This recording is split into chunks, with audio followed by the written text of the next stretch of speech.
ನಮಸ್ತೆ friends, farm experience with Praveen YouTube ಚಾನಲ್ನ ಮುಂದಿನ ಎಪಿಸೋಡಿಗೆ ನಿಮಗೆಲ್ಲರಿಗೂ ಸ್ವಾಗತ. ಫ್ರೆಂಡ್ಸ್, ಜೂನ್, ಜುಲೈ, ಆಗಸ್ಟ್ ಈ ತಿಂಗಳಿನಲ್ಲಿ ನಾವು ಕೊಳೆ ರೋಗದಿಂದ ನಮ್ಮ ಅಡಿಕೆ ಗೊನೆಗಳನ್ನು ಹೇಗೆ ರಕ್ಷಿಸಬಹುದು ಅನ್ನುವ ಹೋರಾಟದಲ್ಲಿದ್ವಿ. ಇನ್ನು ಸೆಪ್ಟೆಂಬರ್, ಅಕ್ಟೋಬರ್, ನವಂಬರ್ ಈ ತಿಂಗಳಲ್ಲಿ ನಾವು ಕೊಳೆ ರೋಗದಿಂದ ನಮ್ಮ ಕಾನ್ಸಂಟ್ರೇಷನನ್ನು ಕಡಿಮೆ ಮಾಡಿ ಎಲೆಚುಕ್ಕಿ ರೋಗದತ್ತ ಗಮನ ಹರಿಸಬೇಕಾಗಿದೆ. ಸೊ ಫ್ರೆಂಡ್ಸ್, ಈ ಎಪಿಸೋಡಿನಲ್ಲಿ ನಾವು ಎಲೆಚುಕ್ಕಿ ರೋಗ ಎಂದರೇನು, ಎಲೆಚುಕ್ಕಿ ರೋಗದಿಂದ ನಮ್ಮ ಅಡಿಕೆ ಗಿಡಗಳ ಮೇಲೆ ಆಗುವ ಪರಿಣಾಮಗಳೇನು, ಈ ಎಲೆಚುಕ್ಕಿ ರೋಗ ಹೇಗೆ ಬರ್ತದೆ, ಇದು ಯಾವ ರೀತಿ ತೊಂದರೆ ಮಾಡ್ತದೆ, ಹಾಗೂ ಈ ಎಲೆಚುಕ್ಕಿ ರೋಗವನ್ನು ನಾವು ಹೇಗೆ ಹತೋಟಿಯಲ್ಲಿ ಇಡಬಹುದು ನಮ್ಮ ತೋಟದಲ್ಲಿ ಅನ್ನುವ ಬಗ್ಗೆ ಮುಂದಿನ 2 ಎಪಿಸೋಡ್ಗಳಲ್ಲಿ ನಾನು ನಿಮ್ಮ ಮುಂದೆ ಹಂಚಿಕೊಳ್ಳಲು ಬಯಸುತ್ತೇನೆ. ಫ್ರೆಂಡ್ಸ್, ಎಲೆಚುಕ್ಕಿ ರೋಗ ಎಂದರೆ ಏನು?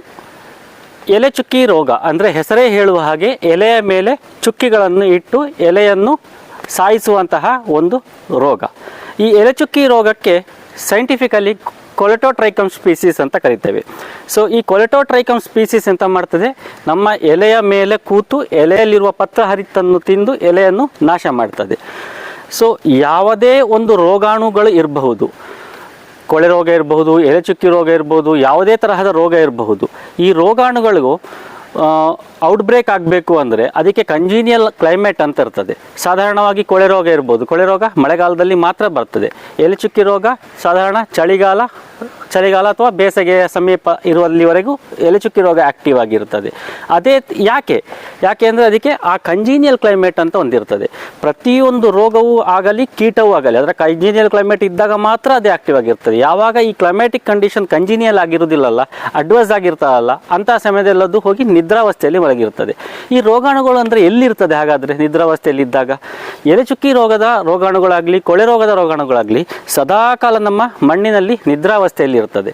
ಯಾವಾಗ ಅದರ ಕಂಜೀನಿಯಲ್ ಕ್ಲೈಮೇಟ್, ನಾನು ರಿಪೀಟೆಡ್ಲಿ ಹಾಗೆ ಹೇಳ್ತಾ ಇದ್ದೇನೆ, ಕಂಜೀನಿಯಲ್ ಕ್ಲೈಮೇಟ್ ಯಾವಾಗ ಅಚೀವ್ ಆಗ್ತದಲ್ಲ ಆವಾಗ ಅದು ಅದರ ಸುಪ್ತಾವಸ್ಥೆ ಅಂತ ಕರಿತೇವೆ, ಅಥವಾ ನಿದ್ರಾವಸ್ಥೆ, ಡಯಾಪಾಸ್ ಸ್ಟೇಜ್ ಅಂತ ಕರಿತೇವೆ. ಆ ನಿದ್ರಾವಸ್ಥೆಯಲ್ಲಿರುವ ರೋಗಾಣುಗಳು ಅಲ್ಲಿಂದ ಆಕ್ಟಿವ್ ಆಗಿ ಮಣ್ಣಿನಿಂದ ಗಾಳಿ ಮುಖಾಂತರ ಅಥವಾ ಮಳೆ ನೀರಿನ ಮುಖಾಂತರ ಮೇಲೆ ಬಂದು ಎಲೆಗಳ ಮೇಲೆ ಪರಿಣಾಮವನ್ನು ಬೀರ್ತದೆ ಅಥವಾ ಗೊನೆಗಳ ಮೇಲೆ ಪರಿಣಾಮವನ್ನು ಬೀರ್ತದೆ. ಸೊ ಹಾಗಾದರೆ ಈ ಕಂಜೀನಿಯಲ್ ಕ್ಲೈಮೇಟ್ ಅಂದರೆ ಏನು? ಕಂಜೀನಿಯಲ್ ಕ್ಲೈಮೇಟ್ ಅಂದರೆ ಅದಕ್ಕೆ ಕಂಫರ್ಟ್ ಝೋನ್ ಅಂತ ಕರಿತೇವೆ. ಅದಕ್ಕೆ ಎಲೆಚುಕ್ಕಿ ರೋಗಾಣು ಅಂತ ಇರ್ತದಲ್ಲ, ಅದಕ್ಕೆ ಕಂಫರ್ಟ್ ಆಗಿರುವ ಒಂದು ಕ್ಲೈಮೇಟ್. ಈ ಕಂಫರ್ಟ್ ಆಗಿರುವ ಕ್ಲೈಮೇಟ್ ಯಾವುದು ಹಾಗಾದರೆ?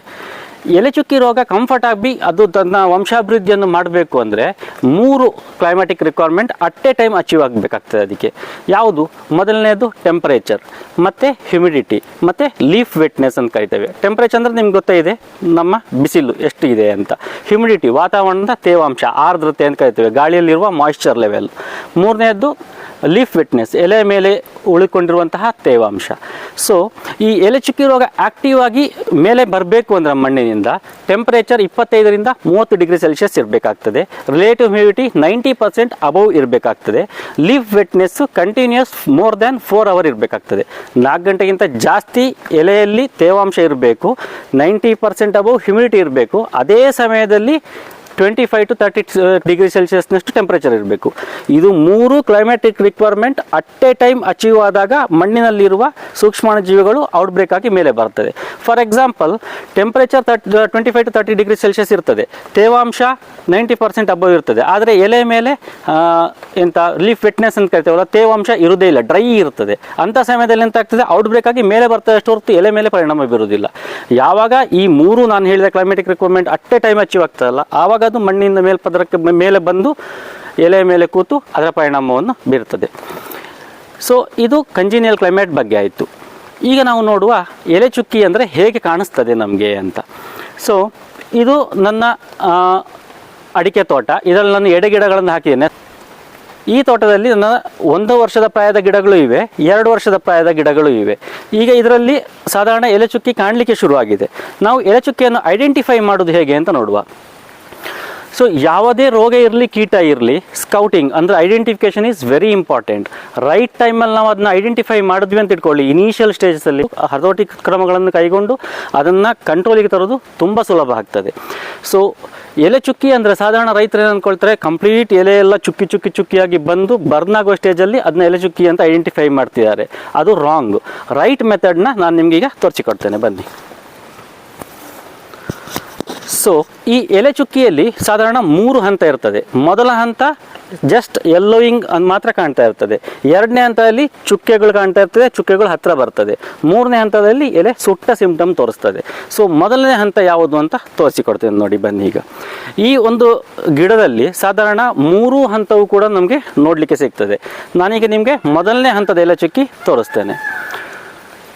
ಸೊ ಈ ಎಲೆಯಲ್ಲಿ ನೋಡಿ ಯೆಲ್ಲೋ ಕಲರ್ ಲೆಷನ್ಸ್ ಅಂತ ಕರಿತೇವೆ, ಅಂದರೆ ಯೆಲ್ಲೋ ಸ್ಪಾಟ್. ಮೊದಲನೇ ಹಂತ ಎಲೆ ಚುಕ್ಕೆ ಕಾಣುವುದು ನಮಗೆ ಯೆಲ್ಲೋ ಕಲರ್ ಲೆಷನ್ಸ್ ಅಥವಾ ಯೆಲ್ಲೋ ಸ್ಪಾಟ್. ಈಗ ನೋಡಿ ಇಲ್ಲಿ ಕಾಣಿಸ್ತಾ ಇದೆಯಲ್ವಾ, ಈಗ ನಾನು ಮಾರ್ಕ್ ಮಾಡಿದ್ದೇನೆ, ಇದು ಯೆಲ್ಲೋ ಕಲರ್ ಸ್ಪಾಟು. ಈ ತರಹದ ಯೆಲ್ಲೋ ಕಲರ್ ಸ್ಪಾಟ್ ನಮಗೆ ಮೊದಲ ಹಂತದಲ್ಲಿ ಕಾಣಲಿಕ್ಕೆ ಸಿಗ್ತದೆ. ಇಲ್ಲಿ ಒಂದಿದೆ, ಇಲ್ಲಿ ಒಂದಿದೆ, ಓಕೆಯಾ, ನೋಡಿ ಇಲ್ಲಿ ಕಾಣಿಸ್ತಾ ಇದೆ. ಇದು ಮೊದಲ ಹಂತದ ಎಲೆ ಚುಕ್ಕಿ. ಎರಡನೇ ಹಂತಕ್ಕೆ ಈ ಎಲೆ ಚುಕ್ಕಿ ಟರ್ನ್ ಆಗುವಾಗ ಅದೇ ಯೆಲ್ಲೋ ಕಲರ್ ಸ್ಪಾಟ್ ಮಧ್ಯೆ ನಮಗೆ ಬ್ಲ್ಯಾಕ್ ಕಲರ್ ಸ್ಪಾಟ್ ಕಾಣಲಿಕ್ಕೆ ಶುರು ಆಗ್ತದೆ. ಈ ಎಲೆಗಳೆಲ್ಲ ಕಾಣ್ತಾ ಇದೆಯಲ್ವಾ, ಇದು ಎರಡನೇ ಹಂತಕ್ಕೆ ತಿರುಗಿದೆ ನೋಡಿ. ಯೆಲ್ಲೋ ಕಲರ್ ಮಧ್ಯ ಬ್ಲ್ಯಾಕ್ ಕಲರ್ ಚುಕ್ಕಿ, ಯೆಲ್ಲೋ ಕಲರ್ ಮಧ್ಯ ಇದೆ ಬ್ಲ್ಯಾಕ್ ಕಲರ್ ಚುಕ್ಕಿ, ಇದು ಎರಡನೇ ಹಂತ. ಸೊ ಫಸ್ಟ್ ಹಂತದಲ್ಲಿ ಇದ್ದಾಗಲೇ ನಾವು ಅದನ್ನ ಐಡೆಂಟಿಫೈ ಮಾಡಿದಷ್ಟು ಒಳ್ಳೆಯದು. ಇದು ಎರಡನೇ ಹಂತ. ಸೊ ನೆಕ್ಸ್ಟ್ ಮೂರನೇ ಹಂತಕ್ಕಾಗುವಾಗ ಎಂತ ಆಗ್ತದೆ, ಈ black colour yellow colour spot ಒಳಗಡೆ ಬ್ಲ್ಯಾಕ್ ಕಲರ್ ಚುಕ್ಕಿಗಳಿದೆಯಲ್ಲ, ಇದೆಲ್ಲ ಹತ್ರ ಆಗಿ ಮೂರನೇ ಹಂತಕ್ಕಾಗುವಾಗ ಎಲೆ ಸುಟ್ಟ ಹಾಗೆ ಆಗ್ತದೆ. ಸೊ ಇದು third stage of leaf spot ಅಂತ ನಾವು ಕರಿತೇವೆ. ಯಾವಾಗಲೂ ನಾವು ಐಡೆಂಟಿಫಿಕೇಶನ್ ಪ್ರತಿದಿನ ತೋಟದಲ್ಲಿ ಓಡಾಡಿ ಮೊದಲನೇ ಹಂತದಲ್ಲಿ ಎಲೆ ಚುಕ್ಕಿ ಕಾಣುತ್ತಿದೆ ಅಂತ ಆಗಲೇ ಅದಕ್ಕೆ ಹತೋಟಿ ಕ್ರಮಗಳು, ಅಂದರೆ ನ್ಯೂಟ್ರಿಯೆಂಟ್ ಮ್ಯಾನೇಜ್ಮೆಂಟಿಂದಾಗಿರ್ಬೋದು, ಫೋಲಿಯರ್ ಸ್ಪ್ರೇಯಿಂದಾಗಿರ್ಬೋದು, ಹತೋಟಿ ಕ್ರಮಗಳನ್ನು ಕೈಗೊಂಡಾಗ ನಮಗೆ ಆದಷ್ಟು ಬೇಗ ಇದನ್ನು ಕಂಟ್ರೋಲಿಗೆ ತರಲಿಕ್ಕೆ ಸಾಧ್ಯ. ಯಾವಾಗ ಅದು ಎರಡನೇ ಹಂತ ಮೂರನೇ ಹಂತಕ್ಕೆ ತಲುಪ್ತಲ್ವ ಅಷ್ಟೇ ಕಷ್ಟ ಆಗ್ತದೆ ನಮಗೆ, ಅಂದರೆ ಅಷ್ಟೇ ಟೈಮ್ ತಗೊಳ್ತದೆ. ಒಂದೇ ಸ್ಪ್ರೇಯಿಂದ ಕಂಟ್ರೋಲ್ ಆಗೋದು 2, 3, 4 ಸ್ಪ್ರೇ ತನಕ ಹೋಗಬಹುದು. ಈ ಎಲೆ ಚುಕ್ಕಿ ರೋಗಾಣುಗಳು ಯಾಕೆ ಬರ್ತಾ ಇದೆ ಇತ್ತೀಚೆಗೆ? ಈ ಎಲೆ ಚುಕ್ಕಿ ಮೊದಲನೇದಲ್ಲ ರೋಗ ಇದು. ಹಿರಿಯರ ಕಾಲದಿಂದಲೂ ನಮ್ಮ ತೋಟದಲ್ಲಿ ಎಲೆ ಚುಕ್ಕಿ ಕಾಣ್ತಾ ಇತ್ತು. ಆದರೆ ಆ ರೋಗಾಣುಗಳ ಕೆಲಸ ಕಾರ್ಯಗಳು ಅಥವಾ ಆ ರೋಗಾಣುಗಳ ಸಿಂಪ್ಟಮ್ಸ್ ಬೇರೆ ಥರ ಇತ್ತು. ಅಗಲವಾದ ಯೆಲ್ಲೋ ಸ್ಪಾಟ್ ಮಧ್ಯೆ ಚುಕ್ಕೆ, ಆ ಚುಕ್ಕೆಗಳು ಹತ್ರ ಬರ್ತಾ ಇರಲ್ಲ, ದೂರ ಬರ್ತಾ ಇತ್ತು. ಅದಕ್ಕೆ ನ್ಯಾಚುರಲ್ ರೆಸಿಸ್ಟೆನ್ಸ್ ಗಿಡಕ್ಕೆ ಬಂದಾಗಿತ್ತು. ಹಾಗಾದರೆ ಈಗ ಬರ್ತಿರುವ ಎಲೆ ಚುಕ್ಕೆಗಳು ಅಂದರೆ ಹತ್ರ ಚುಕ್ಕೆ ಬಂದು ಇಷ್ಟು ಡೇಂಜರಸ್ ರೀತಿಯಲ್ಲಿ ನಮ್ಮ ತೋಟಕ್ಕೆ ಪರಿಣಾಮವನ್ನು ಬೀರ್ತಿರೋದು ಯಾಕೆ? ಸೊ ಮೊದಲನೇದಾಗಿ ಪ್ರಕೃತಿ, ಮಳೆ. ನಿಮಗೆ ಗೊತ್ತೇ ಇದೆ, ಮಳೆ ಎಂತ ಆಗ್ತಾ ಉಂಟು, ಮುಂಚಿನ ಥರ ಬರ್ತಾ ಇಲ್ಲ. ಈಗ ಪ್ರೀ ಮಾನ್ಸೂನ್ ಆಗಲಿ, ಮಾನ್ಸೂನ್ ಆಗಲಿ, ಪೋಸ್ಟ್ ಮಾನ್ಸೂನ್ ಆಗಲಿ ಸಮಯಕ್ಕೆ ಸರಿಯಾಗಿ ಶುರು ಆಗ್ತಾ ಇಲ್ಲ, ಸಮಯಕ್ಕೆ ಸರಿಯಾಗಿ ನಿಲ್ತಾ ಇಲ್ಲ. ಸೊ ಎಕ್ಸ್ಟೆಂಡೆಡ್ ಮಾನ್ಸೂನ್ ಅಂತ ನಾವೇನು ಕರಿತೇವೆ, ಅಕ್ಟೋಬರಲ್ಲಿ ನಮಗೆ ಮಳೆ ನಿಲ್ಲಬೇಕಿತ್ತು. ಈಗ ಎಂತ ಆಗ್ತಾ ಉಂಟು, ಕಳೆದ 2-3 ವರ್ಷದಿಂದ ಅಕ್ಟೋಬರಲ್ಲಿ ನಿಲ್ಲಬೇಕಾದ ಮಳೆ ನವಂಬರ್, ಡಿಸೆಂಬರ್, ಜನವರಿ ತನಕ ಎಕ್ಸ್ಟೆಂಡ್ ಆಗ್ತಾ ಇದೆ. ಕೆಲವು ವರ್ಷ ಜನವರಿ 10 ತನಕ ಮಳೆ ಬಂದಿತ್ತು. ಯಾವ ವರ್ಷ ಈ ಎಕ್ಸ್ಟೆಂಡೆಡ್ ಮಾನ್ಸೂನ್ ಬರ್ತದಲ್ವ, ಅಂದರೆ ಮಳೆಗಾಲ ಎಕ್ಸ್ಟೆಂಡ್ ಆಗ್ತಾ ಇದೆ, ಅಕ್ಟೋಬರಿಂದ ನವಂಬರ್, ಡಿಸೆಂಬರ್, ಜನವರಿವರೆಗೆ ಎಕ್ಸ್ಟೆಂಡ್ ಆಗ್ತಾ ಇರ್ತದಲ್ಲ, ಆ ವರ್ಷ ನಮಗೆ ಎಲೆ ಚುಕ್ಕಿಯ ಬಾಧೆ ತೀವ್ರವಾಗಿರ್ತದೆ. ಯಾಕೆ ಅಂತ ಹೇಳಿದ್ರೆ ಕಂಜಿನಿಯರ್ ಕ್ಲೈಮೇಟ್ ಎಕ್ಸ್ಟೆಂಡ್ ಆಗ್ತದೆ. ಮಳೆಗಾಲದಲ್ಲಿ ಮಾತ್ರ ಇರಬೇಕಾದ ಕಂಜಿನಿಯರ್ ಕ್ಲೈಮೇಟ್ ಎಂತ ಆಗ್ತದೆ, ಎಕ್ಸ್ಟೆಂಡ್ ಆಗ್ತಾ ಹೋಗ್ತದೆ ನವಂಬರ್, ಡಿಸೆಂಬರ್, ಜನವರಿ ತನಕ. ಆ ಕಂಜಿನಿಯರ್ ಕ್ಲೈಮೇಟ್ ಎಕ್ಸ್ಟೆಂಡ್ ಇರುವಲ್ಲಿವರೆಗೂ ಕೂಡ ಎಲೆ ಚುಕ್ಕಿ ರೋಗಾಣುಗಳು ಆಕ್ಟಿವ್ ಆಗೇ ಇರ್ತದೆ. ಯಾವಾಗ ಅದರ ಕಂಜಿನಿಯರ್ ಕ್ಲೈಮೇಟ್ ಅಡ್ವಾನ್ಸ್ ಆಗ್ತದಲ್ವ, ಟೆಂಪರೇಚರ್ 30 ಡಿಗ್ರಿಲಿ ಇದ್ದಿದ್ದು 35, 36 ತನಕ ರೀಚ್ ಆದಾಗ ಅದಕ್ಕೆ ಅಲ್ಲಿ ಜೀವನ ಮಾಡಲಿಕ್ಕೆ ಆಗೋದಿಲ್ಲ ಎಲೆಯ ಮೇಲೆ. ತಕ್ಷಣ ಅದಂತೂ ಸರ್ವೇ ಆಗಲೇಬೇಕು. ನಮ್ಮ ಥರ ನಮಗೆ ಸರ್ವೇ ಆಗಲಿಕ್ಕೆ ಕಷ್ಟ ಆದರೆ ನಾವು ನೆಕ್ಸ್ಟ್ ಬೇರೆ ಜಾಗಕ್ಕೆ ಹೋಗ್ತೇವಲ್ವ, ಅದೇ ಥರ ಎಲೆಯಲ್ಲಿದ್ದ ಎಲೆ ಚುಕ್ಕಿ ಎಂತ ಮಾಡ್ತೇವೆ, ತನಗೆ ಇಲ್ಲಿ ಜೀವನ ಮಾಡಲಿಕ್ಕೆ ಆಗ್ತಾ ಇಲ್ಲ, ಸ್ವಲ್ಪ ತಂಪಾದ ಜಾಗ ಬೇಕು ಅಂತ ನೆಕ್ಸ್ಟ್ ಅದು ಇಮಿಡಿಯೇಟ್ ಸಿಂಗಾರಕ್ಕೆ ಶಿಫ್ಟ್ ಆಗ್ತದೆ. ಸಿಂಗಾರದಲ್ಲೂ ಸ್ವಲ್ಪ ದಿನ ಸಿಂಗಾರ ಕೊಳೆ ರೋಗವನ್ನು ಕಾಸು ಮಾಡಿಕೊಂಡು ಸಿಂಗಾರದ ಮೇಲೆ ತನ್ನ ಜೀವನವನ್ನು ಮಾಡ್ತಾ ಇರ್ತದೆ. ಅಲ್ಲಿಯೂ ಆಗುವುದೇ ಇಲ್ಲ ಅಂದಾಗ ಅದು ವಾಪಸ್ ಮಣ್ಣಿಗೆ ಶಿಫ್ಟ್ ಆಗಿ ಮಣ್ಣಿನಲ್ಲಿ ನಿದ್ರಾವಸ್ಥೆಯಲ್ಲಿ ಇರ್ತದೆ. ಮಣ್ಣಿನಲ್ಲಿ ಹೋಗಿ ಮಲಗಿದ ನಿದ್ರಾವಸ್ಥೆಯಲ್ಲಿ ಇದ್ದ ರೋಗಾಣುಗಳು ಸುಮಾರು ವರ್ಷಗಳ ಕಾಲ, ಅಂದರೆ 2, 3, 5, 10, 15 ವರ್ಷಗಳ ಕಾಲ ಕೂಡ ಅದಕ್ಕೆ ಕಂಜಿನಿಯಲ್ ಕ್ಲೈಮೇಟ್ ಬರದೇ ಇದ್ದರೂ ಕೂಡ ಅಲ್ಲಿ ನಿದ್ದೆ ಮಾಡುವ ಕೆಪಾಸಿಟಿ ಅದಕ್ಕೆ ಇರ್ತದೆ. ಯಾವುದೇ ರೀತಿಗೂ ಸಾಯುವುದಿಲ್ಲ ಅದು. ಸೊ ಮತ್ತೆ ಅದಕ್ಕೆ ಕಂಜಿನಿಯಲ್ ಕ್ಲೈಮೇಟ್ ಬಂದಾಗ ಮಾತ್ರ ಅದು ತನ್ನ ಕೆಲಸಗಳನ್ನು ಸ್ಟಾರ್ಟ್ ಮಾಡ್ತದೆ. ಎಲೆ ಚುಕ್ಕಿ ಬರಲಿಕ್ಕೆ ಮೇನ್ ಕಾರಣ ಅಂದರೆ ನಮ್ಮ ಕ್ಲೈಮೇಟ್, ಪ್ರಕೃತಿ. ಎರಡನೇದಾಗಿ ಮಣ್ಣಿನ ಫಲವತ್ತತೆ. ನಮ್ಮ ಮಣ್ಣಿನ pH ನ್ಯೂಟ್ರಲ್ ಆಗಿದ್ದರೆ ಆ ನ್ಯೂಟ್ರಲ್ ಮಣ್ಣಿನಲ್ಲಿ ರೋಗಾಣುಗಳಿಗೆ ಜೀವನ ಮಾಡಲಿಕ್ಕೆ ಸಾಧ್ಯ ಆಗೋದಿಲ್ಲ.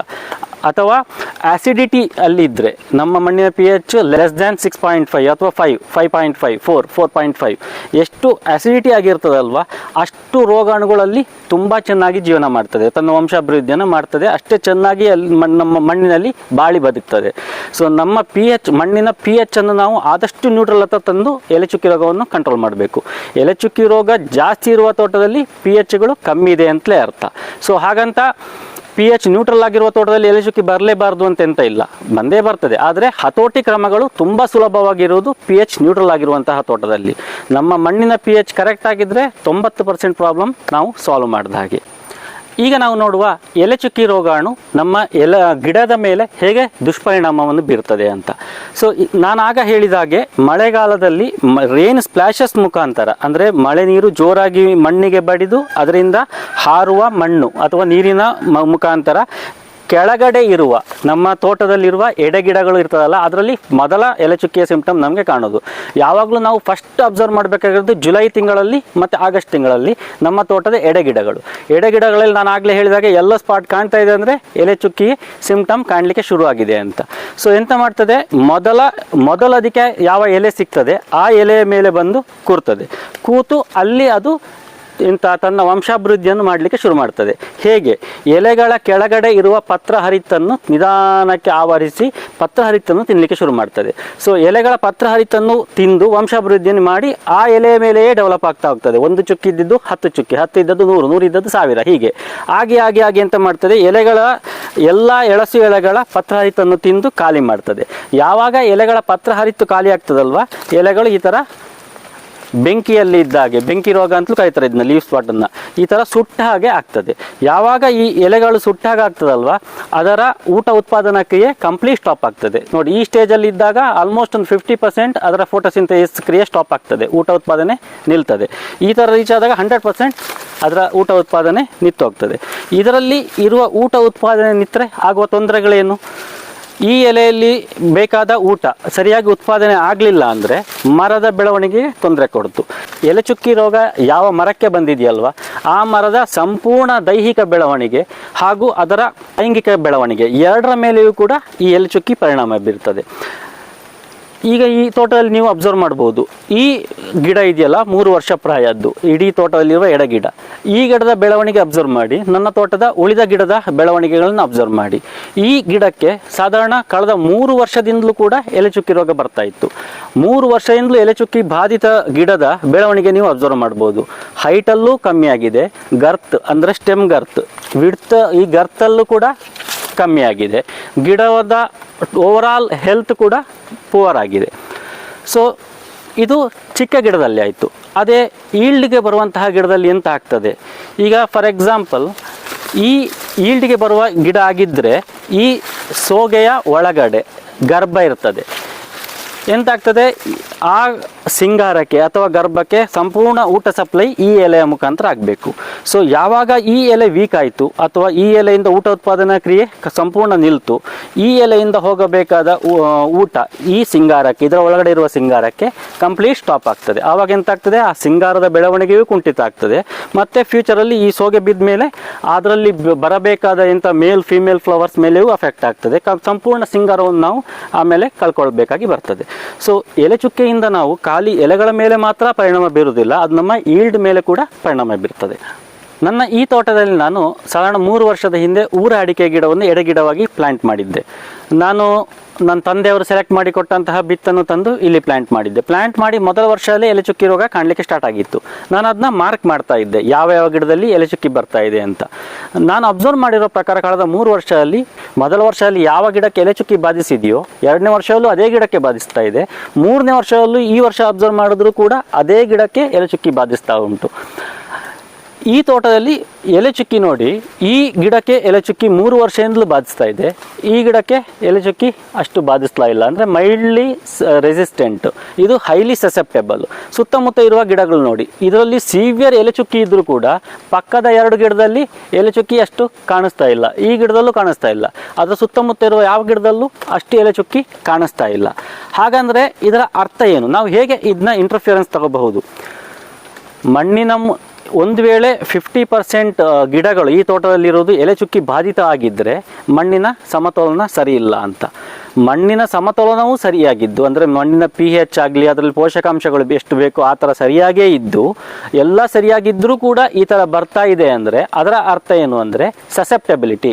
ಈ ವೆರೈಟಿ ಅಂತ ಇದೆಯಲ್ಲ, ಅಥವಾ ಈ ಗಿಡ ಅಂತ ಇದೆಯಲ್ವ, ಇದು highly susceptible to leaf spot disease ಅಂತ. ಸೊ ಇಂತಹ ಗಿಡಗಳನ್ನು ನಾವು ಮಾರ್ಕ್ ಮಾಡಿ ಅದಕ್ಕೆ ನಾವು ಸಪ್ರೇಟಾಗಿ ಇಂಥ ಪೋಷಕಾಂಶಗಳನ್ನು ಕೊಡೋದಾಗಲಿ ಈ ಥರ ಮಾಡಿ ನಾವು ಎಲೆಚುಕ್ಕಿಯನ್ನು ಕಂಟ್ರೋಲಿಗೆ ತರಬೇಕಾಗ್ತದೆ. ಅದೇ ಸಾಧಾರಣ 1 ವರ್ಷ ಗಿಡದಲ್ಲಿ ಅಥವಾ 2 ವರ್ಷ ಗಿಡದಲ್ಲಿ ಈ ಥರ ಕಾಣಿಸಿದ್ರೆ, ನಮ್ಮ ಮಣ್ಣು ಸರಿಯಾಗಿದ್ದು ಅದು ಹೈಲಿ ಸಸೆಪ್ಟಬಲ್ ಅಂತ ಕಾಣಿಸಿದ್ರೆ ಬೆಸ್ಟ್ ಮೆಥಡ್ ಅಂತ ಅಂದರೆ ಅದನ್ನ ಅಪ್ರೂವ್ ಮಾಡಿ ಹೊಸ ಗಿಡಗಳನ್ನು ಅಲ್ಲಿ ಪ್ಲಾಂಟಿಂಗ್ ಮಾಡೋದೇ ಬೆಟರ್ ಅನಿಸುತ್ತೆ. ಸಾಧಾರಣ ಎಲ್ಲ ಗಿಡಗಳು ಆ ಥರ ಇದ್ದರೆ ಅಥವಾ ತುಂಬ ಗಿಡಗಳು ಆ ಥರ ಇದ್ದರೆ ನಾವು ಮಾಡೋದು ಅದು ಎಕನಾಮಿಕಲ್ ಅಲ್ಲ.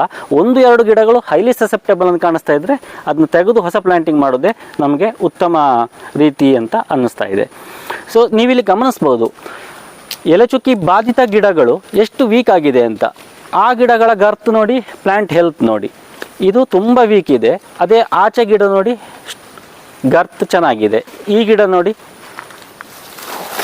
ಗರ್ತ್ ಹೆಲ್ದಿಯಾಗಿ ಗ್ರೋತ್ ಬರ್ತಾ ಇದೆ.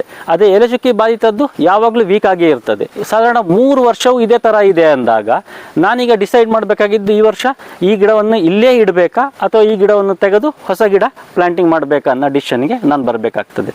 ಫ್ರೆಂಡ್ಸ್, ಇದಾಗಿತ್ತು ಇವತ್ತಿನ ಎಪಿಸೋಡ್. ಇವತ್ತಿನ ಎಪಿಸೋಡಿನಲ್ಲಿ ನಾವು ಎಲೆಚುಕ್ಕಿ ರೋಗ ಅಂದರೆ ಏನು, ಅದರಿಂದ ನಮ್ಮ ಗಿಡಗಳ ಮೇಲೆ ಆಗುವ ದುಷ್ಪರಿಣಾಮಗಳು ಏನು, ಇದರ ಬಗ್ಗೆ ನಾವು ತಿಳ್ಕೊಂಡ್ವಿ.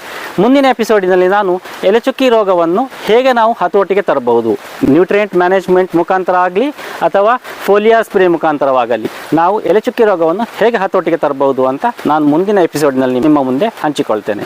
ಅಲ್ಲಿಯವರೆಗೂ ಕಾಯಿರಿ. ನಮ್ಮ ಈ ಯೂಟ್ಯೂಬ್ ಚಾನಲನ್ನು ಸಬ್ಸ್ಕ್ರೈಬ್ ಮಾಡಿ, ಸಪೋರ್ಟ್ ಮಾಡಿ. ಧನ್ಯವಾದಗಳು.